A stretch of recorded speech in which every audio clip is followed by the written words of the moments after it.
a todos, bienvenidos a otro Popurrí Digital. La propuesta para el día de hoy va a ser con el conocimiento como protagonista, la investigación, hasta dónde puede llegar, cuáles son los potenciales que tenemos hoy los seres humanos para poder conocer un poco más sobre nosotros mismos y a la vez también cómo esto está hoy en día regulado, reglamentado, qué posibilidades tenemos, cómo están avaladas las empresas e incluso estimuladas para poder seguir fomentando todo lo que tiene que ver con la investigación, con el desarrollo, con los conocimientos. Así que les proponemos esta media hora juntos para poder ver este tipo de cuestiones y también algunas cosas curiosas que se van llevando adelante en otras partes del mundo y por qué no pensar en estos dispositivos cada vez más aumentados, cada vez con esta realidad con mayor potencial. Así que los invitamos a compartir juntos el programa del día de hoy y vamos a hablar entonces con nuestra primera invitada. Ella es Luisina Gala Golosetti, es abogada y especializada principalmente con lo que tiene que ver el emprendedurismo, las startups y todo lo que tiene que ver con este mundo digital y tecnológico. ¿Cómo estás, Luisina? Hola, Sofía, ¿cómo estás? Muchas gracias por la invitación. Bien, es este perfil, es este camino el que elegís. Sí, totalmente, me encanta la innovación y desde lo legal siempre se puede aportar a que otros que tengan los conocimientos técnicos innoven y yo ayudo a proteger ese desarrollo. Y qué importante también para quienes están por ahí creando, empezando, todo el asesoramiento legal, que a veces es una instancia que queda aislada y es fundamental. Totalmente. Generalmente lo legal es lo último que se tiene en consideración y así es como empiezan los problemas. Cuando no se tuvieron en cuenta algunas cosas al principio, cuando el éxito surge, ahí es cuando todo se empieza a complicar. Claro, bueno, y en este sentido se legisló ya lo que es la Ley de Economía del Conocimiento. ¿Qué implicancias tiene esta nueva ley que también entiendo viene a reemplazar una postura que ya se venía sosteniendo? Exacto. Pensemos que la economía del conocimiento hoy tiene 10 puntos de la economía mundial, representa 6.000 millones de pesos de las exportaciones argentinas, o sea, está entre el segundo y el tercer lugar de las exportaciones del país. O sea, la relevancia de este tipo de economías es enorme porque además tiene una relación de facturación-salario mucho mayor a las otras industrias. Entonces, hace poco se sancionó esta ley que también se reglamentó hace poco, que viene a reemplazar la ley de promoción del software. Esta ley que promocionaba determinada actividad, ahora a partir del 1 de enero va a empezar a influenciar otro tipo de actividades dentro de la industria del conocimiento, pero un poco más amplio que solo el software. Claro, y en este punto, ¿qué fue lo que se encontró? De repente se vio limitado, ¿no? Pensar solamente en software. Exacto. Es increíble el potencial que tenemos los argentinos en investigación, por ejemplo, biotecnológica. Hoy Vaca Muerta nos está mostrando también el potencial tremendo que tenemos en este tipo de industria. Entonces, quedó muy limitado el software. Hoy en día esta nueva ley, en vez de solo ir al software, va a ir a la nanotecnología, va a ir a las ingenierías, va a ir a la biotecnología, a los hidrocarburos, a la investigación, por ejemplo, también aeroespacial, petrolera, un amplio espectro enorme de tecnología y de industrias relacionadas con el conocimiento. Qué bueno saber que en nuestro país se está trabajando en todo esto, ¿no? Sí, es importantísimo, este tipo de leyes ayudan porque este sector con los incentivos necesarios pueden duplicar fácilmente sus ganancias, pueden duplicar fácilmente sus facturaciones, especialmente su exportación para poder recibir las divisas que, bueno, tanto necesitamos siempre como país. Claro, y puntualmente, ¿no? Algunos de los lineamientos que tiene esta ley, ¿cuál serían? Las cuestiones principales es ver, ¿entro o no en esta categoría? Primero tenés que entrar dentro de las actividades promocionadas, que es lo que hablamos de software, biotecnología. No las voy a enumerar porque son muchas, pero es importante que uno se tome el tiempo de encontrar si está su actividad, porque también están las industrias audiovisuales, por ejemplo. Ahora, el 70% de la facturación de la empresa tiene que estar relacionada a esa actividad. Entonces eso se va a considerar como una actividad principal. Pero no es todo, sino que además tiene que cumplir 2 de 3 requisitos. O sea, la ley establece 3 requisitos. Establece que hay que invertir en estandarización de procesos o certificaciones de calidad, hay que invertir en investigación y desarrollo y capacitación y exportar el servicio. Tenés que elegir 2 de estos 3 requisitos para cumplirlos, además de tener el 70% de la facturación respecto a una actividad. Pero también hay buenas noticias, porque si sos una pequeña y mediana empresa con un certificado PYME, no es necesario que cumplas durante los primeros 3 años alguno de estos 3 requisitos, sino que con solo mostrar la facturación de este 70% alcanza para poder adherir. Bien, ¿y qué beneficios tendría el hecho de formar parte de esto? Bien, los beneficios son distintos, son principalmente impositivos, para no ser tan técnica y tan específica, a grandes rasgos, la alícuota de ganancias, si no se distribuyen dividendos, va a ser del 15%. ¿Por qué hablo de dividendos? Porque algo esencial para poder adherir a este registro es ser una persona jurídica. ¿Bien? O sea, ser una SAS, una SRL, una SA, pero necesariamente va a tener que ser una persona jurídica. Si los socios no distribuyen dividendos, la alícuota va a ser del 15%. No van a tener retención de IVA, van a tener algunos beneficios respecto a las contribuciones patronales también, que eso es importante porque la idea es fomentar no solo la capacitación, sino que se contraten nuevos empleos de este tipo de economía. Y en este sentido, dentro de los puntos que destacabas como condiciones, porque quizás hay grandes empresas que tienen un sector muy pequeño enfocado en esto, ¿no? Sí. Bien. Bueno, desde el punto de vista jurídico hay varias formas de ir a ese lugar. Por ejemplo, se puede crear una nueva empresa donde tomamos este sector pequeño de la empresa y lo dedicamos a una empresa nueva para que llegue a este 70%, pero hay algunas cuestiones de traspaso de empleados que puede ser más complicado, o también se pueden hacer escisiones de empresa, o sea, lo que tendrías que hacer es convertir un poco la figura jurídica para poder, digamos, en la proporción de tu empresa, magnificar esa actividad. Claro. ¿Y cómo posiciona esto, digamos, al país, el hecho de reconocer, fomentar esta área? Bueno, Argentina es reconocida por 2 cosas en este tema. Es reconocida por el gran talento que tiene, porque en todos los equipos, en la gran mayoría de los equipos en el mundo que trabajan estos temas, siempre aparece en algún momento un argentino. Y del otro lado también la capacidad empresaria, es enorme la cantidad de empresas de este estilo que hay en Argentina. Entonces, lo que necesitamos son los incentivos correctos, justamente en este camino de reducción de impositiva y de también fomento a la capacitación y a la formación de los empleados, como para que todo este potencial y todas estas empresas puedan explotar y multiplicar el impacto de este área de la economía en el mundo. Porque incluso uno a veces, al ser un ámbito tan específico y que tal vez no tiene tanta divulgación, o quizás sí los resultados se dan a conocer pero afuera, entonces claro, pareciera que fuera solo un trabajo del exterior, uno no se imagina que en realidad Argentina está dentro de los focos que se mira, incluso grandes empresas de investigación de este sentido a nivel internacional también miran a nuestro país, como bueno, hace poco tuvimos a los chicos del NASA Space Up Challenge, digamos, la NASA realmente también está generando, buscando a ver cuál es el potencial que hay acá en nuestro país. Sí, inclusive más de 250.000 personas de la industria del conocimiento están afectadas a servicios y productos que se exportan. O sea, prácticamente un poco menos de la mitad de lo que emplea estas industrias están orientados al mundo, están orientados a lo que se exporta y a lo que van a terminar consumiendo otros países. Y con esto quizás se ayudaría a reducir el hecho de que las personas en sí mismas se exporten y empiecen a trabajar desde afuera. Totalmente, porque también está incluido los servicios profesionales. Van a tener que tener para adherir a la ley un porcentaje mayor, van a tener que exportar el 70% de sus servicios, mientras que el resto solo el 13%, pero también está apuntado a los servicios profesionales. O sea, hay que ver de qué forma uno puede adherir a esta ley, pero el beneficio es enorme, amplísimo, y las ramificaciones de una ley bien implementada son desconocidos porque pueden ser terriblemente enormes. Claro, y bueno, esto también que decíamos, ¿no? La importancia de siempre estar al tono, estar atento a ver a los cambios que hay, las actualizaciones que hay, en todo lo vinculado, bueno, al rubro de tecnología principalmente, porque al estar constantemente en cambio, me imagino que estos límites se van modificando. Totalmente. El problema que tuvimos en Argentina es que durante muchos años tuvimos un ritmo de crecimiento muy alto, comparable con otros países grandes del mundo, pero se terminó frenando ese crecimiento. Entonces, el resto de los países siguen aumentando ese crecimiento y nosotros estamos frenados. Esperemos que esta ley potencie esto y permita que se aumente el crecimiento en esta área. Bueno, bárbaro, Luciana, te agradecemos mucho. La verdad que nos llamó la atención el nombre, los conceptos que había atrás de esta nueva ley.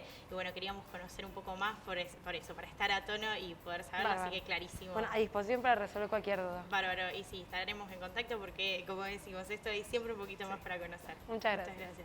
Bueno, y ahora hablando de tecnologías, nuevos dispositivos y demás, vamos a viajar por el mundo y ver esta nueva propuesta en una funda que puede ser aplicable tanto a celulares como a otros dispositivos usables. Así que vemos ahora este video donde podemos ver este nuevo material que lo que simula es la piel humana.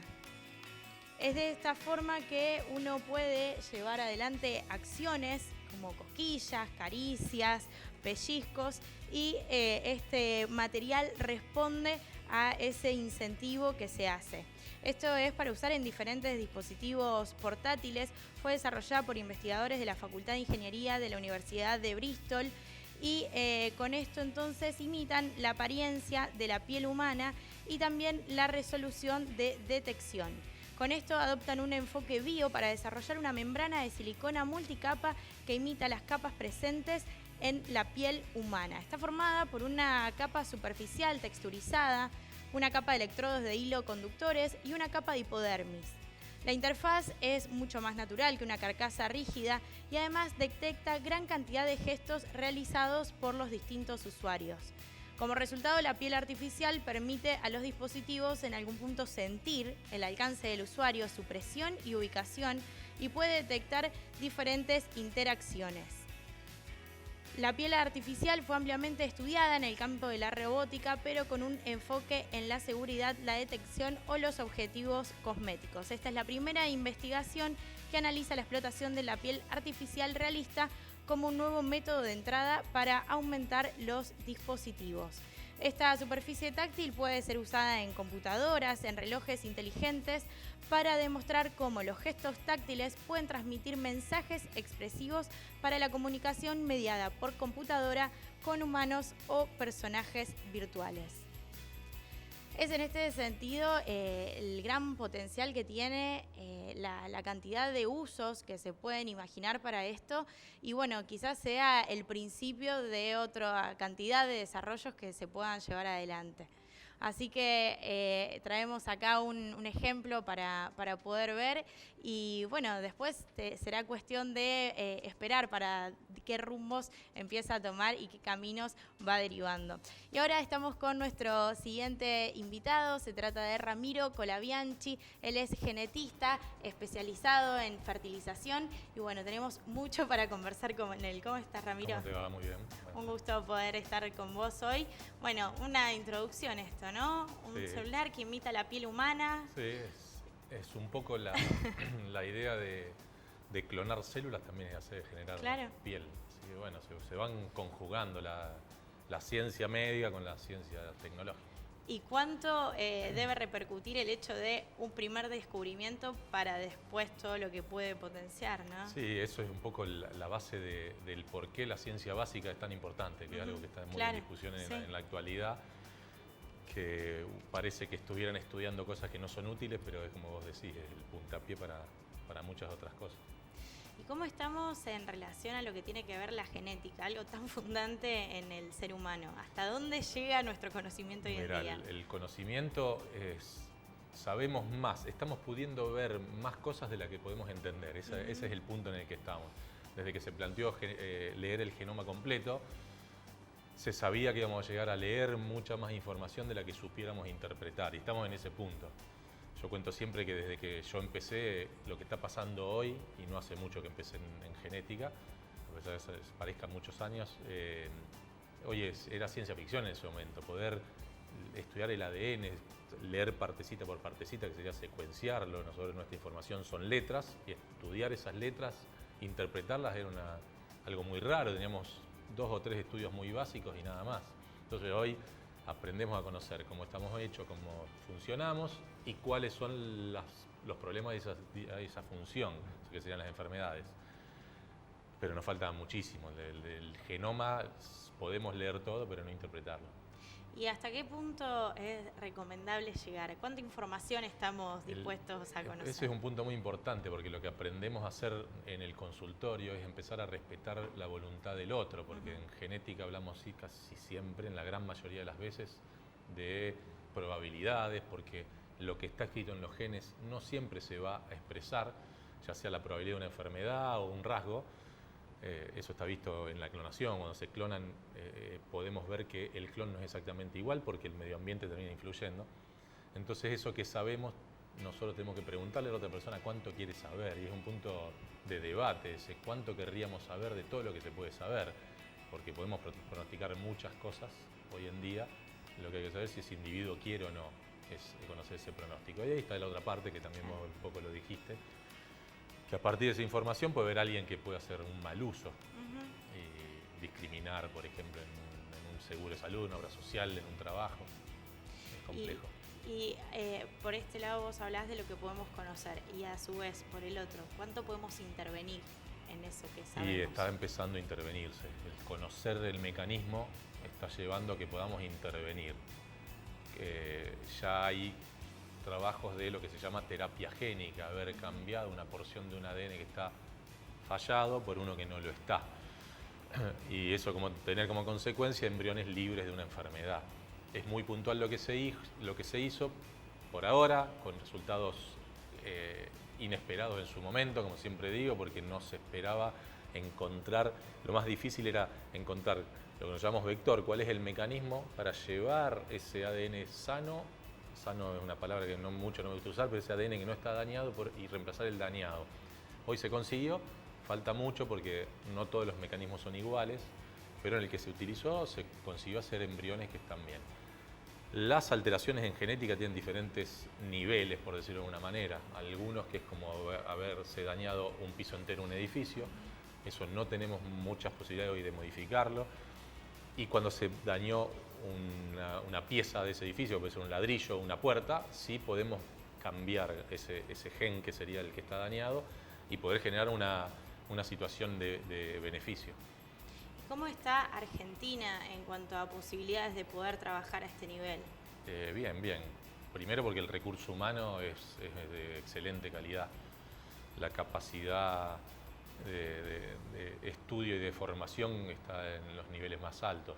Siempre la competencia fue en la cuestión económica de la tecnología, pero estamos bien, se puede decir que estamos muy bien, casi a nivel de cualquier lugar del mundo. Porque incluso hace un par de años nada más, un estudio genético no era realizable en nuestro país. Claro, siempre nos tocaba ir a buscar dónde se había hecho la investigación, dónde se hacía para poder derivar la muestra, pero hoy en día se hace en nuestro país la mayoría de todos los estudios que están disponibles a nivel mundial. ¿Y qué tanto reparo hay con esos datos, con esa información? ¿A dónde va? Y por ahora lo que hay es la confianza, como uno tiene confianza en un médico cuando le va a contar su información, confianza en el médico, en el laboratorio que va a tener esos datos, que se van a quedar ahí. Si el que lo está obteniendo se mantiene dentro de los límites, la lógica sería que no suceda otra cosa, pero volvemos a lo mismo, siempre que hay algún progreso puede haber alguna mente un poco distorsionada que haga mal uso de esas cosas. Yo diría que hay que estar tranquilos de que no se hace comúnmente. Claro, sí. Esa información que uno puede pensar con esa información que pueden hacer y qué mal uso darle no es frecuente que se haga. Y en algún punto calculo que porque sigue siendo algo todavía muy nuevo, digamos, uno piensa que hacen con un análisis de sangre. Sí, es claro, es que uno se imagina muchas más cosas de las que realmente pasan. Pero bueno, esa información nuestra de qué podemos ser y qué nos puede pasar en la vida es importante. No es lo mismo que hacerse un hemograma que te cuenta lo que te pasa hoy, o te puede hacer un diagnóstico de una enfermedad de la sangre. Esto te puede contar de predisposición, se está estudiando el envejecimiento, podemos saber por una medida que se toma en un estudio cuánto hemos envejecido y hacer un probable pronóstico de cuánto tiempo de vida nos queda. Hay muchas cosas de avance y que pueden ser mal utilizadas. Claro. Y que, como vos decías antes, hay quien quiere saberlo y quien no. Se vuelve un tema apasionante y me imagino que la actualización acá debe ser algo fundamental, ¿no? Sí, acelerado en los últimos tiempos mucho, tanto que no podemos casi nunca hablar de algo como permanente, siempre hay que hablar que el conocimiento es lo actual, claro, porque mañana podemos cambiar radicalmente. ¿Y qué expectativas hay quizás para ciertas enfermedades o ciertas condiciones que viene con la idea es poder hacer diagnóstico lo más precoz posible para poder prevenir. Una parte de esa medicina se hace en la preconcepción, o sea, antes de que ese embrión que podemos estar estudiando esté dentro del útero de la madre y pueda empezar a generar un embarazo, entonces estamos previniendo. Ahí está la cuestión ética de la selección también, que es un tema mucho más largo, pero estamos. Y después esto que estamos hablando de la terapia, por ahora se hizo en embriones, la idea es poder hacerlo también durante el embarazo y la idea también es hacerlo durante la vida, o sea que si alguien tiene un gen alterado que genera una enfermedad, poder hacerlo en adultos también. Es investigación, todavía está en animales, pero me parece que el futuro es ese.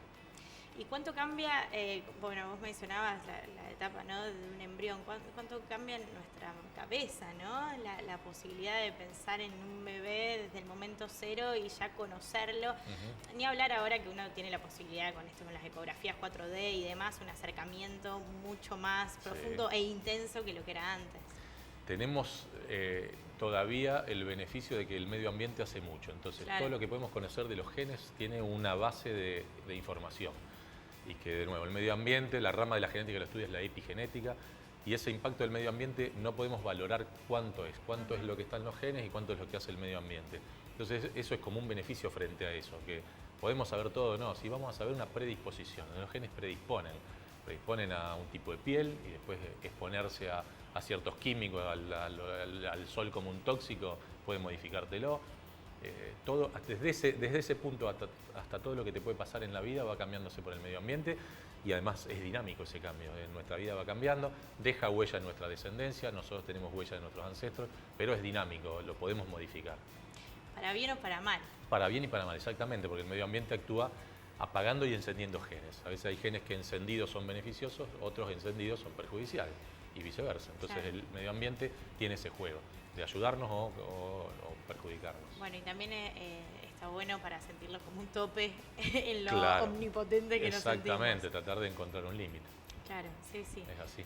Bueno, ¿cuánto debe quedar, no? Por avanzar, ustedes que saben dónde están los puntos suspensivos y hay que seguir indagando. Sí, uno tiene que quedarse con la actualidad, trabajar con eso y esperar que los que están haciendo ciencia nos vayan nutriendo. Bueno, fantástico, clarísimas todas las explicaciones. Bueno, me alegro. Y te deja pensando a ver cuántas cosas... Se trata de eso, que quede y que cada uno se haga sus propias preguntas. Aparte creo que para nosotros el conocimiento es como el valor más preciado, ¿no? En todos los ámbitos, y ni hablar en conocernos a nosotros mismos. No hay duda, y saber eso, que entender que estamos sabiendo qué es lo que nos forma es muy importante y de una responsabilidad enorme. Enorme. Bueno, muchísimas gracias. A ustedes. Pasaba entonces Ramiro Colabianchi contándonos un poco sobre este tema apasionante, lo considero realmente, porque el nivel de detalle, de información que se puede acceder hoy en día, yo creo que era impensado en otros tiempos. Bueno, ahora les dejamos un documental recomendado, un sugerido para que puedan ver en las plataformas digitales, plataformas online. Tenemos entonces el documental Dream Big sobre diferentes desarrollos de la ingeniería, grandes obras que se fueron llevando adelante. El documental está narrado por Jeff Bridges, donde se analizan algunos de los avances más increíbles del mundo. Un análisis de cómo el ingenio del hombre ha logrado sortear todo tipo de obstáculos. Esta película, este documental, transforma la forma de pensar sobre la ingeniería, desde los edificios más altos del mundo y los robots submarinos hasta una carrera de autos solares y ciudades inteligentes y sostenibles. Dream Big celebra el ingenio humano detrás de las diferentes creaciones y maravillas de los seres humanos y cómo los límites de la innovación han creado de manera inesperada y sorprendente. Es de esta forma entonces que la película relata todas estas creaciones, todas estas obras magníficas de los hombres que, bueno, podemos vivir y recorrer en diferentes partes del mundo y donde se superan cada vez más y los avances son cada vez mayores. Así que el documental recomendado para que puedan ver y puedan seguir conociendo. Y de esta forma entonces vamos cerrando el programa del día de hoy. Recuerden que nos encuentran en las redes sociales. Estamos como Popurrí Digital en Twitter, en Facebook y en Instagram. Ahí se pueden sumar, se pueden suscribir para recibir las alertas cada vez que se suman las nuevas entrevistas, los nuevos contenidos y por qué no también aprovechar para recomendarlo y que todo esto siga circulando. Como decimos siempre, alguna duda, alguna consulta, algún evento para recomendar, se pueden contactar con nosotros y ayudamos a que tenga mayor circulación. Como siempre, muchas gracias a todos por estar del otro lado.